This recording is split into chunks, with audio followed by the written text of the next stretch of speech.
Ayurveda is the world's oldest medical system.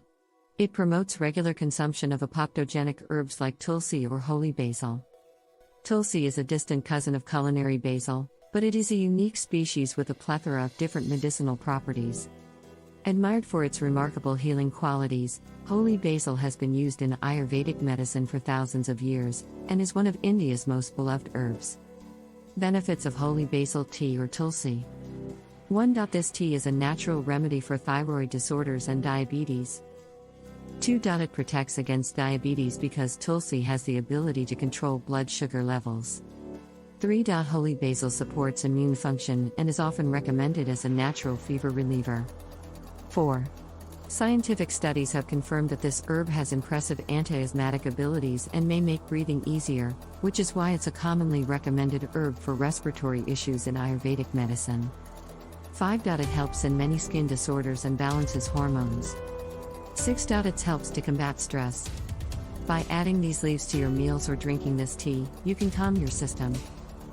7. Tulsi is a good source of vitamin K.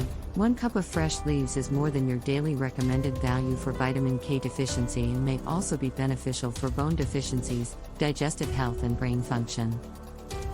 8. Tulsi leaves help clean your mouth because they kill bacteria and germs in your mouth. It can heal sores in the mouth. 9. It helps relieve headaches and sinus problems and promotes eye health. 10. This tea stimulates metabolism. 11. It is full of antioxidants and prevents aging.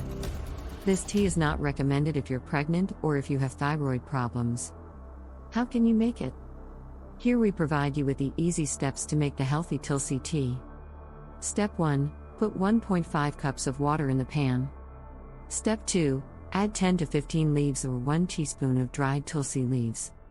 Step 3. Boil water. Step 4. Once the water has boiled, let it simmer for 10 minutes. Step 5. After 10 minutes, turn off the heat and cover the lid and let it rest for 10 minutes. Step 6. Strain into the cup and the tea is ready to drink.